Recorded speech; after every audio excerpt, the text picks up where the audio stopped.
Hey there, friends. If you have a true scary story you would like to send my way, consider going to astheravendreams.com and clicking the button to do so. And of course, thank you.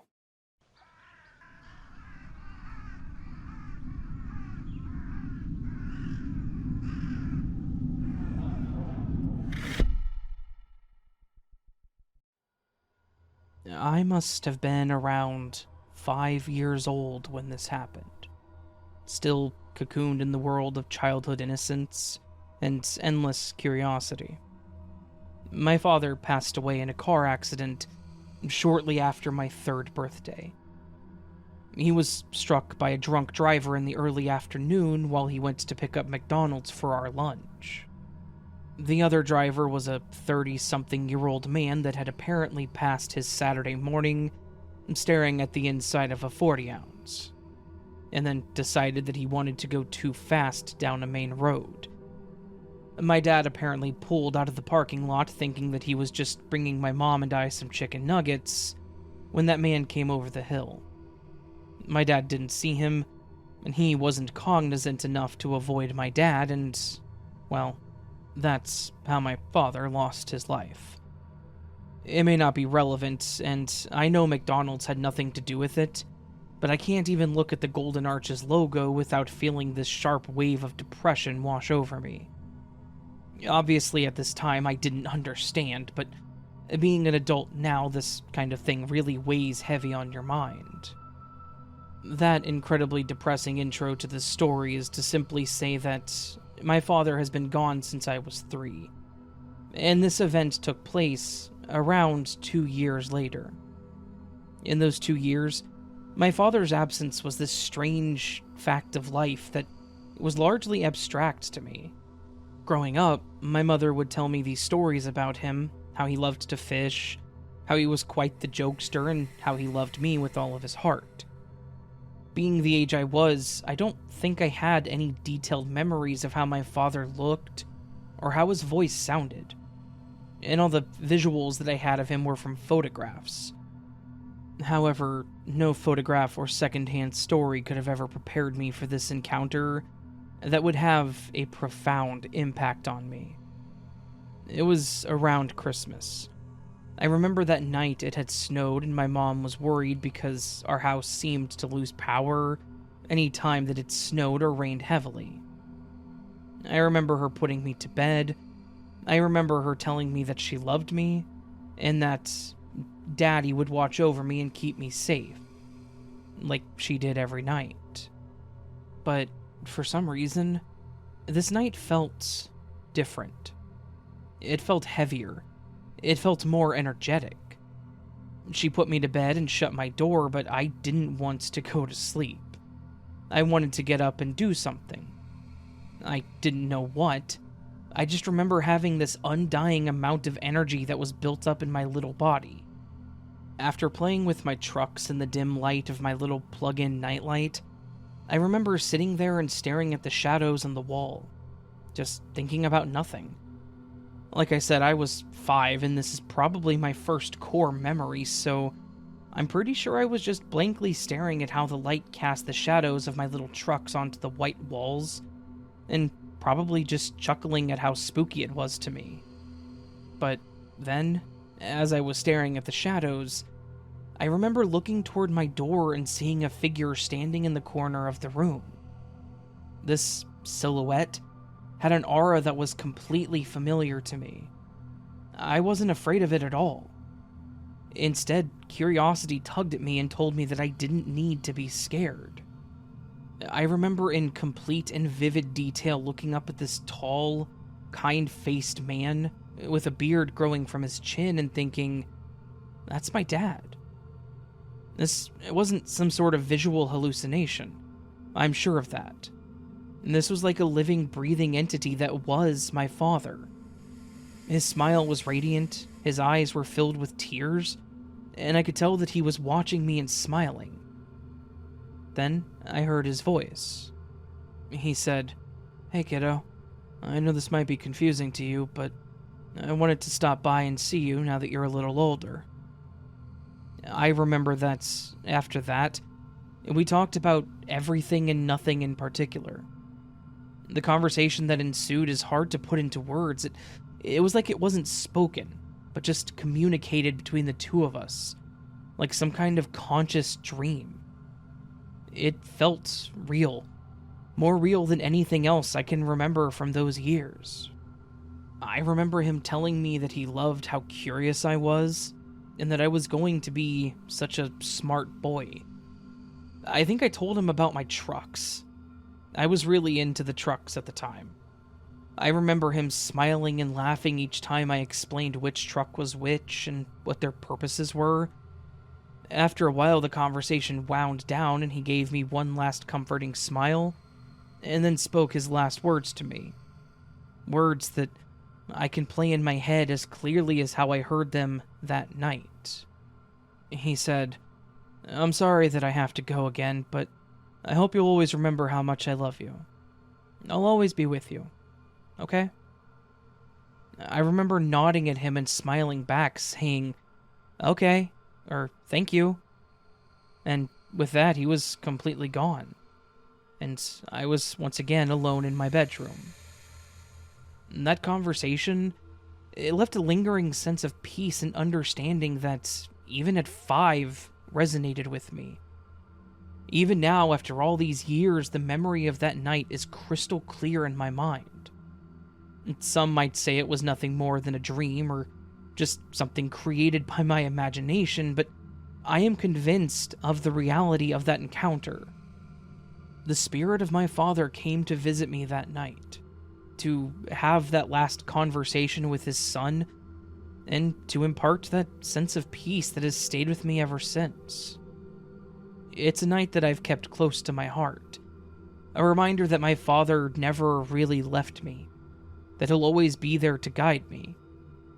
I believe with every fiber of my being that my father is with me, guiding me, and he's been that silent hand that has pushed me to be the man that I am today.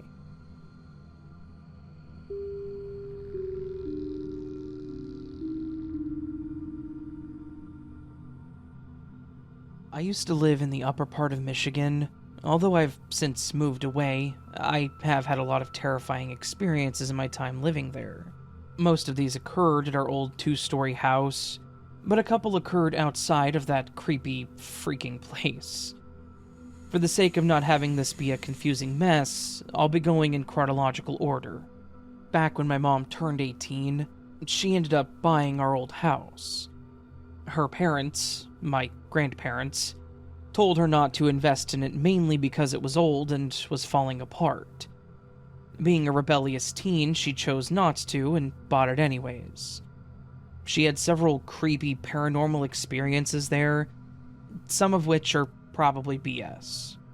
So, take this first one and any other story about what my mother has experienced with a grain of salt, as it comes from the mouth of, well, let's just say a psycho. When she first moved in, lights would routinely flicker off. This would be normal if not for the fact that the light switch was the thing turning off the lights. Whenever they went out, you just had to flip the light switch back on to the on position. One day she'd had enough of this. She was laying in her bed reading when it happened again. The lights turned off on her. In response to this, she sat up and loudly spoke to whoever or whatever was there with her. "Please just stop messing with the lights. It's freaking me out." According to her, the lights stopped sucking after that. We had an old piano in our living room, and yeah, you can probably already see where this is going.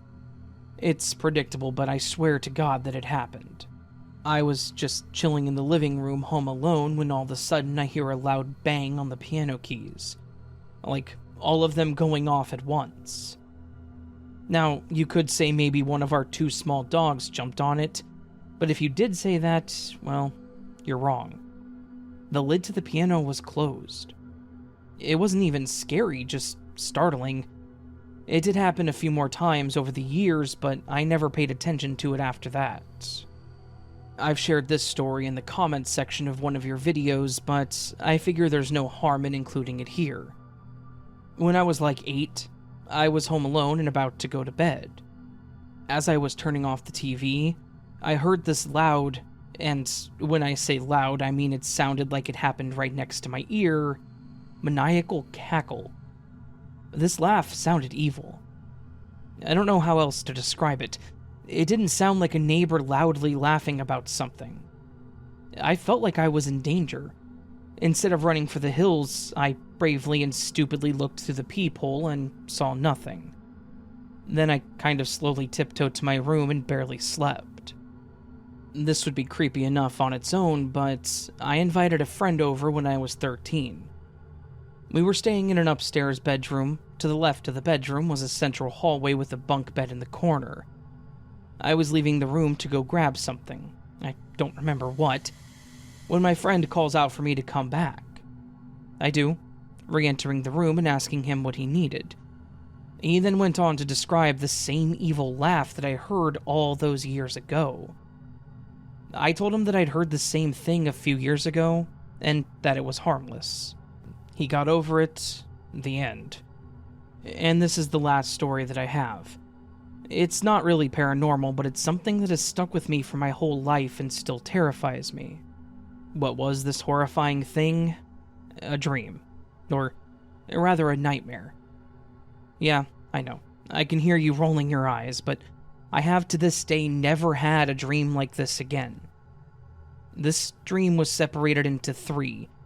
Not like it happened over the course of a few days, but more like 3 dreams all wrapped into one. The first 2 I have no memory of, because the third one heavily overshadowed them. In the dream, I was following the perspective of a 9-year-old girl. It felt like a movie. I saw this dream play out from several different perspectives. These perspectives acted more like camera angles in a movie.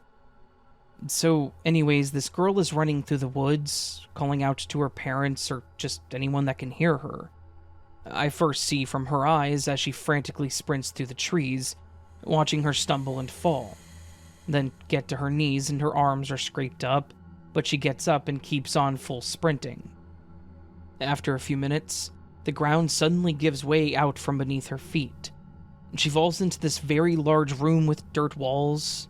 It was completely empty. My perspective switches and I'm now watching her from the side as she walks around this dark room, still calling out to anyone that might hear her. Then, my perspective switches again, looking towards one of the dirt walls as a small humanoid creature burrows out from it. If I were to describe it, think of like the monster from season 1 of Stranger Things, but shorter. It had a lot of the same features as that monster, but this dream happened many years before that show was even announced. My perspective begins switching very rapidly, between this thing screeching at the girl and this, I don't know how to describe it, almost a low guttural but also high-pitched wailing sound, and then it lunges like 20 feet across the room and onto her. From there, I won't go into details, not because I don't remember, but because I don't feel like writing gore content about a 9-year-old girl. To keep it simple, I watched that thing open its face up like a flower and eat all of her skin. I think you'll understand why this dream has stuck with me.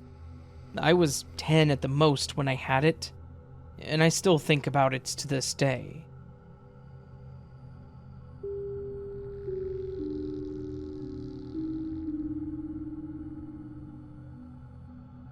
This happened back whenever I was 16 years old, home alone on a typical summer weekday. My parents had left for work hours ago, and my siblings were all out at their friends' houses, leaving me the master of my domain. I was enjoying the silence, really.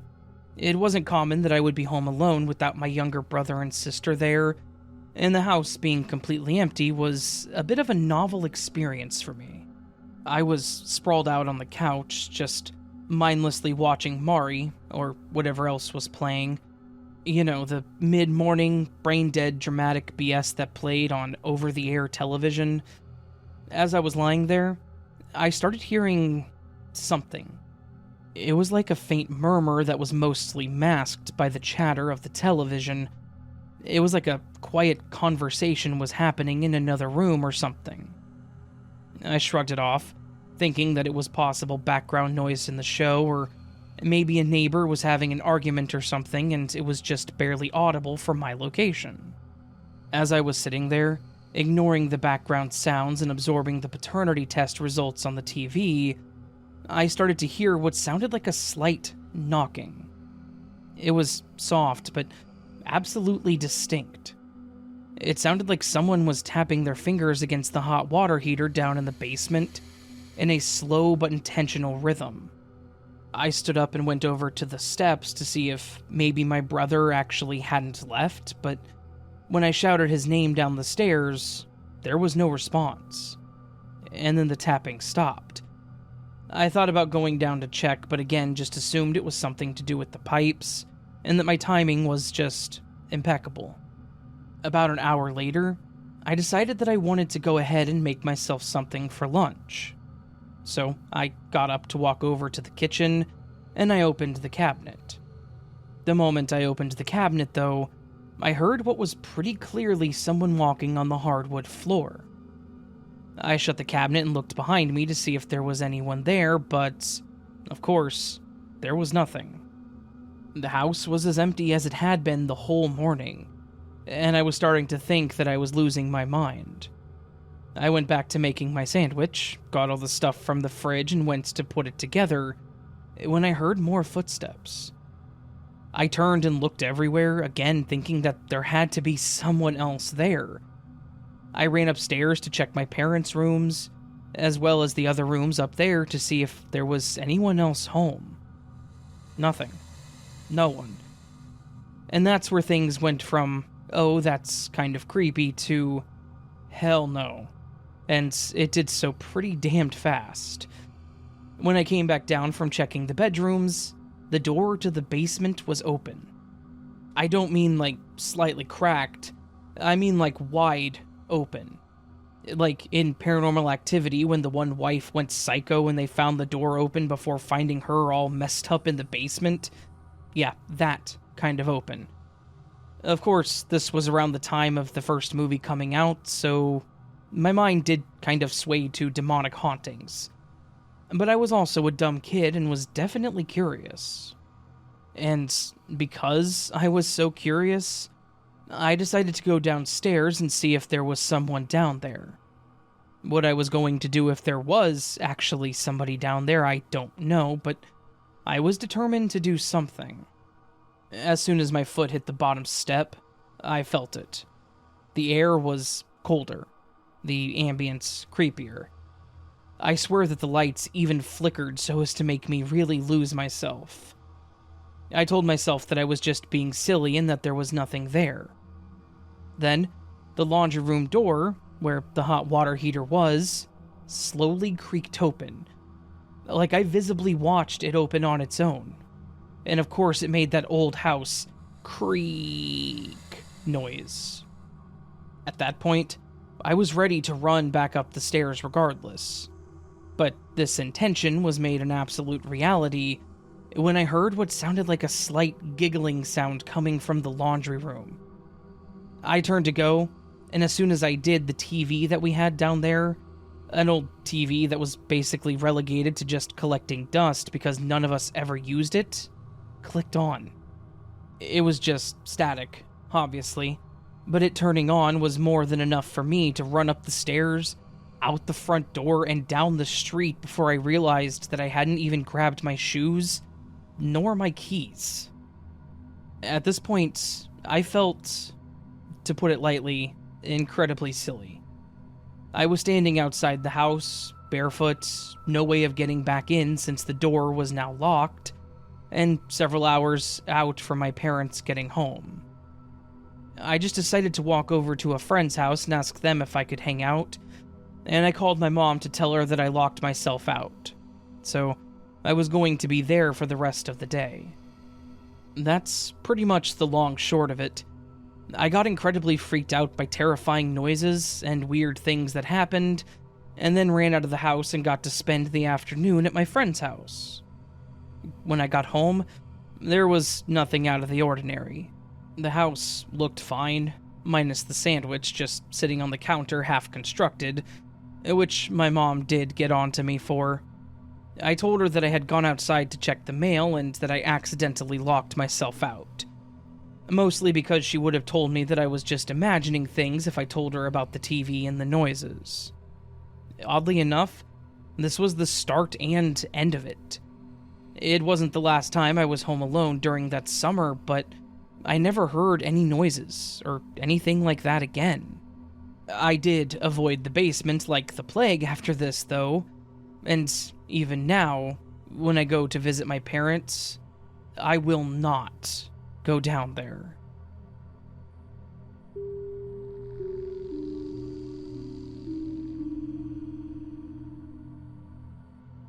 Some context. When I was in my early teens, I believe I was followed by the spirit of a young girl. I believe she inhabited one of my porcelain dolls that my grandmother had given me. Often I would see her in dreams or feel her presence. I can't explain it, but I feel like she might have been the ghost in this story. My parents used to live in a big 3-story house that had an old built-in intercom. There were speakers in every room of the house, minus the bathrooms, and even though it was old, we still liked playing around with it every now and then. You would have to have the speaker turned on and turn the volume all the way up, usually, to even hear anything clearly. You also had to physically push a button to speak into it. Once in a while, the intercom would come on by itself and play something on the radio. I found this spooky, but my mom brushed it off as the past owner having set an alarm via the intercom so that the radio would come on at certain times. We didn't know how to reprogram it, hard as my stepdad tried, and my parents were tired of often getting woken up at 3 a.m. by the radio randomly coming on through the intercom in their room. So, we decided to just not use it anymore, and we turned all the intercoms off, with the volume all the way down just as an extra measure. One night I was chatting online with my friends on the computer, and I hadn't noticed the time was around 3 a.m. Suddenly, the intercom came on in my room at full blast. It was horribly loud static coming through. I jumped up to shut it off, but as I reached for the volume dial, I saw that it was already at 0 and off. I didn't know how to make the noise stop. Then, through the static, I faintly heard what sounded like someone breathing and then the voice of a little girl. She said, "When will you come to your senses?" And then, just as fast as it had come on, the intercom shut off. Silence. I was frozen with fear. Being a teen, I jumped back on the computer to tell my friend what had just happened, and they said, "Get out of that house." I had to go tell my parents. The hallway was pitch black, and I had to go all the way down a big staircase in the dark to their room. I held my breath and flung my door open, sprinting down the stairs, crying from how scared I was. I banged loudly on my parents' door, and I heard my mom yelp. She opened the door, and I ran in to tell them what had happened. They were more upset that I woke them up. My mom told me it was probably just some commercial on the radio or something. I mentioned that my intercom had been turned off with the volume down to 0, and also, what kind of commercial would say something like that? Seeing as how it was so late, she didn't feel like trying to rationalize it. I was sent back up to bed, and if you guessed that I didn't sleep that night, well, you would be correct.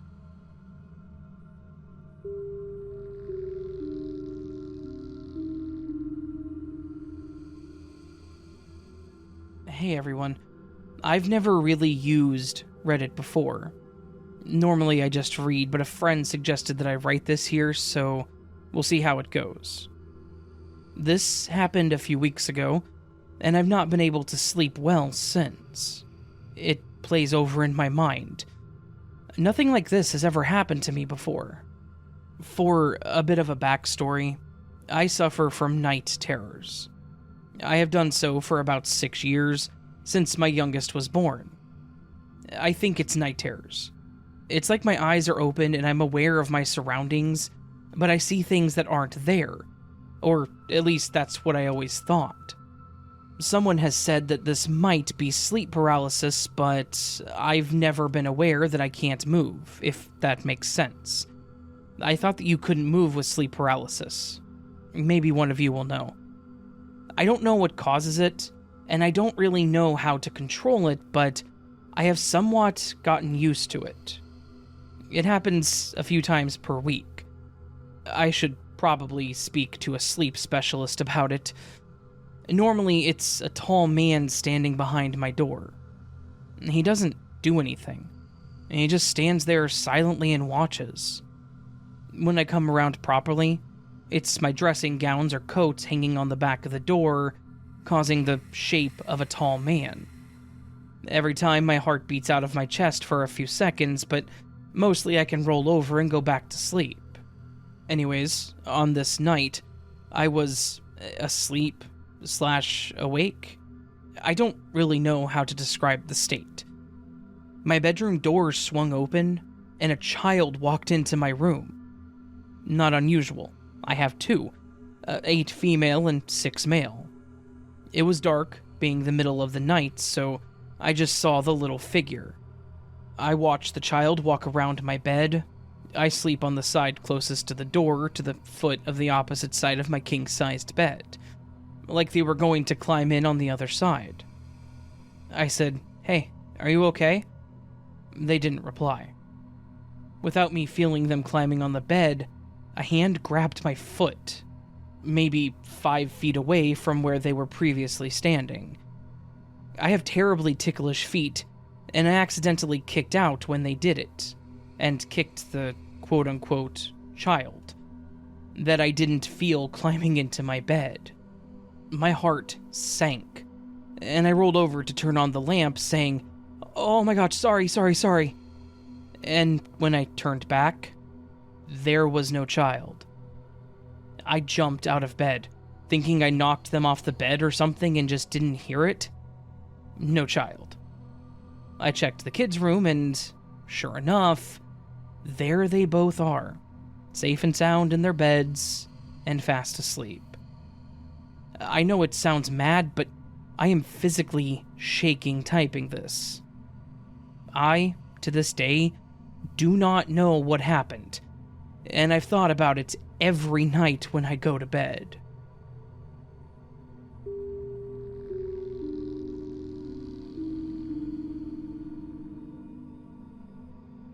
Hello, Raven. It's Lily again. I don't think I will need much explaining, but I will add a little bit of backstory at the beginning. My mom is a realtor. My stepdad and her bought an office downtown in a town in Ohio. I'm not going to be specific what town, though. That office was getting a little small, so the two of them bought one close to the old one that was once 2 houses, but the houses were put together. I can get to and from the office from my house, and upstairs in our office, we have family friends living in apartments. One of the 2 who has witnessed the ghost or ghosts told me this. I will call her B for the sake of the story. B used to have a camera in the upstairs hallway where the 3 apartments in the building is. It's since been taken down. She had the camera because of a weird woman, that I'll call M, who used to live in one of the other apartments who has since moved out, which will be mentioned later. Then there's the other friend. I'll call them D for this story. Now, for the story. B had showed me some video footage from that camera in the hallway to show me some ghost activity. When it played through, there was a ghost orb that passed by the camera, and there was a lot of whispering. B also had told me that she had heard both men and women whispering in this office/apartments. The bigger story that she told me is that the main ghost sometimes screams and slams doors. There was one time that it even brought D out of his apartment with a gun, thinking that someone had broken in. It normally does this at night. I haven't been there enough to have those happen to me, but I have definitely felt a presence around. B had told me that the ghost uses the voice of a man, but has the presence of a very mad woman. which is similar to what I felt, as I sometimes feel a bit alarmed, which I feel around people who are mad. B had also told me that it had teased her cat named Miko. It had also touched her thigh and said meow when she was at the front door of her apartment. She's also said that it must have left with M, because she said she got nothing from a Ouija board and there hasn't been any activity in a while. It also must have left at least a little bit of its energy here, if it hasn't left with M, because I still feel a bit alarmed sometimes.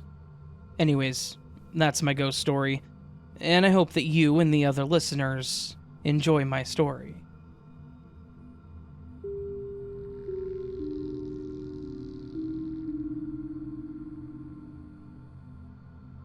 This story may be short, but it's something that has been stuck in my memory as my only ghost sighting, as I'm a very non-paranormal person, and have never put myself in a situation to be looking out for ghosts.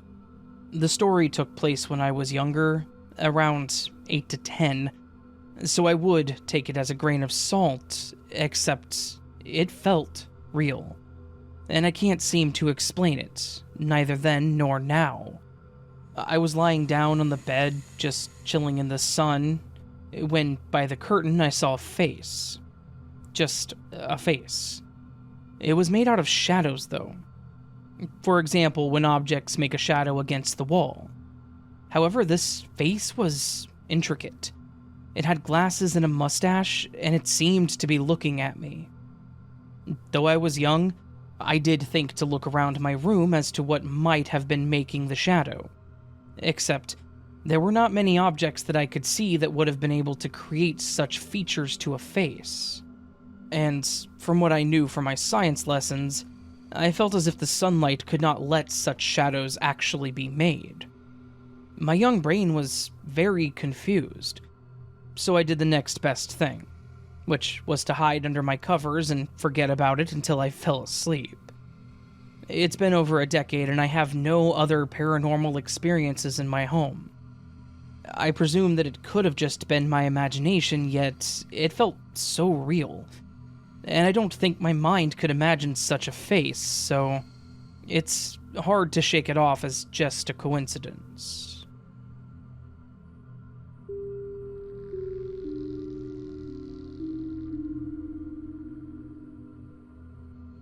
Hey Raven, I listen to your stories all day while I'm at work, between customers. I'm a cashier at Lowe's, and this happened to me yesterday. I live in Florida and I work in the outside lawn and garden portion of Lowe's, so I have to wear layers that I take off as the day warms up.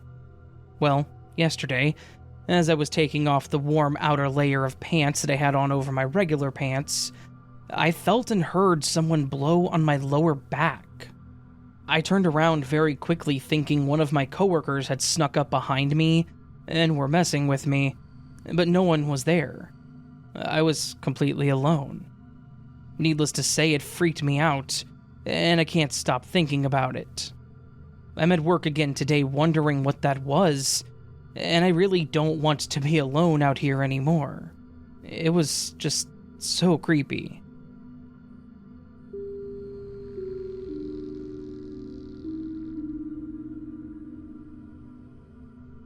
My Aunt Janie recounted this dream. A strange woman came to the door. The screen door wasn't latched, so my aunt quickly latched the screen door.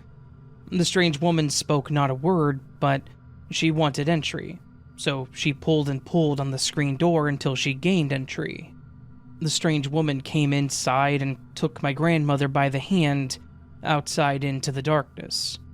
Aunt Janie followed in an attempt to save my grandmother from this strange woman. The woman turned around and paralyzed Aunt Janie with her hideous and luminous eyes, then continued into the darkness with my grandmother.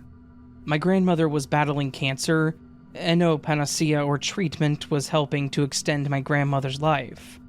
And this dream was a foreshadowing of my grandmother's imminent death.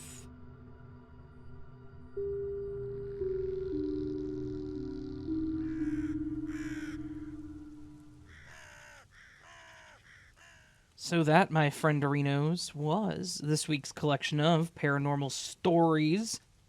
A good collection of ghost, haunting, strange, and bizarre stories that are paranormal in nature.